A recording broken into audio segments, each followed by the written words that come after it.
తెనుగోళ్ళు ఇచ్చిన శిల్పక పండ్లు తేనె మామిడి పండ్లు తీయంగా తిందామె తీరొక్క పండ్లు చిలక నేరేడి పండ్లు కాపోళ్ళు ఇచ్చిన మక్క కంకులు అవి పాల కంకులు కాల్చుకొని తిందాము కందికాయలు పచ్చి పల్లికాయలు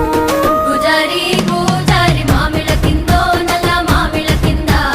కుసుమరోళ్ళేసిన కుందన బొమ్మ అది కుందన బొమ్మ